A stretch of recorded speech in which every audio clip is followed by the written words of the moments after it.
साथियों, मैं सौरभ कुमार सिंह और आपको बताते चले कि बिहार में लगभग 1,70,000 शिक्षकों की बहाली का मुद्दा था और सारे बिंदुओं पर बहुत सारे लोग शिक्षक अभ्यर्थी फोन कर रहे हैं, मैसेज कर रहे हैं कि जब से रिजल्ट निकला है। आपको बताते चले कि सबको पता है कि रिजल्ट जो है 10+2 यानी पीजीटी का रिजल्ट आ गया है। 9 to 10 का जो रिजल्ट है कुछ विषयों का आया है, कुछ विषयों का आना बाकी है और 10+2 के बाद जो है 1 to 5 यानी प्राथमिक शिक्षक जो है उनका रिजल्ट आया है। तो ओवरऑल जब आप पूरे रिजल्ट पर आकलन करेंगे साथियों, तो कुछ न कुछ खामी जो है वो रिजल्ट को लेकर सामने आई है। चेयरमैन सर को चाहिए कि इन सब खामियों पर बिंदुवार चर्चा करके ही अगर रिजल्ट निकालते तो सबको पता होता। सारे साथियों, आपको पता है कि 10+2 में लगभग 57,000 पद थे।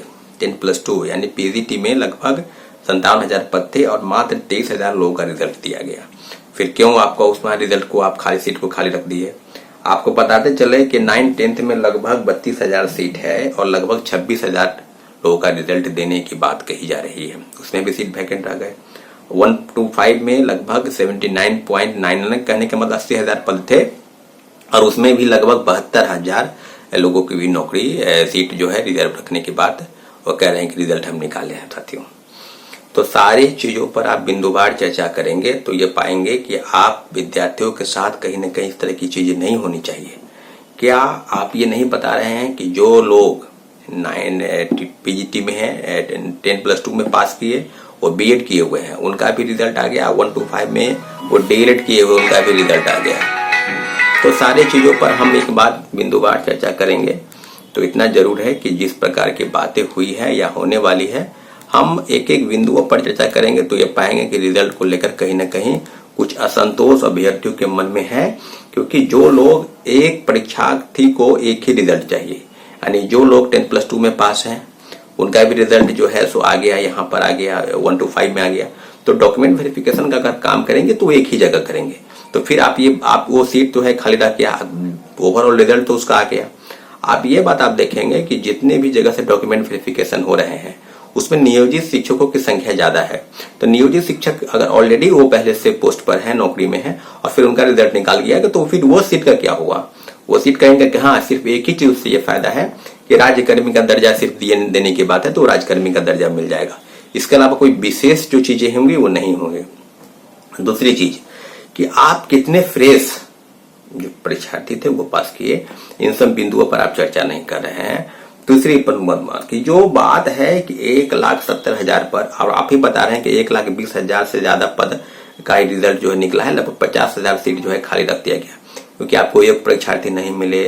तो आपको एक बात बताना चाहिए कि आपको एक वेटिंग लिस्ट देना चाहिए। 1-2 नंबर से जो फेल कर गए हैं या किसी कारण से, उनका एक डाटा आपको देना चाहिए वेटिंग लिस्ट का, कि अगर वो ज्वाइन नहीं करते हैं, चाहे वो 10+2 पीजीटी का हो, चाहे 6 to 9 10th का हो या 1 to 5 एलिमेंट्री वाला हो, सब चीजों पर आपको वेटिंग लिस्ट देना चाहिए था, जो आपने अभी तक नहीं दिया है। कब देंगे इसकी पूरी बात जो है आपको बताने की जरूरत है। आप एक बात बताइए कि जनरल, ओबीसी, एसटी या सब लोगों का कट ऑफ या स्कोर कार्ड कब जारी कर रहे हैं? क्योंकि लोगों को ये पता ही नहीं है, जो लोग पास किए हैं, कि मेरा कितना आया और किसका जो फेल किए हैं उसका कितना आने वाला है, क्या आया। तो आप इन सब चीजों पर भी बिल्कुल अंधेरे में रख दे। शिक्षा विभाग किस तरह से काम कर रही है और कितना हड़बड़ी में है।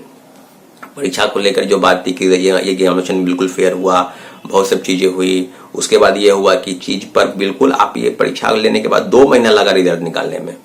ठीक है, उस पर भी बहुत बड़ी वैकेंसी थी, 1,70,000 लोगों को नौकरी देने की बात हो रही थी।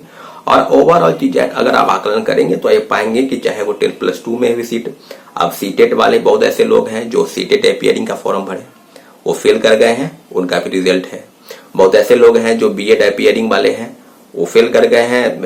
ये सीटेट वाले या बीटेट जो है पास नहीं है, उनका रिजल्ट है। तो बहुत ऐसे लोग हैं जो बहुत सारी चीजों पर जो है उनका कई जगह रिजल्ट है, कहीं किसी का नहीं है।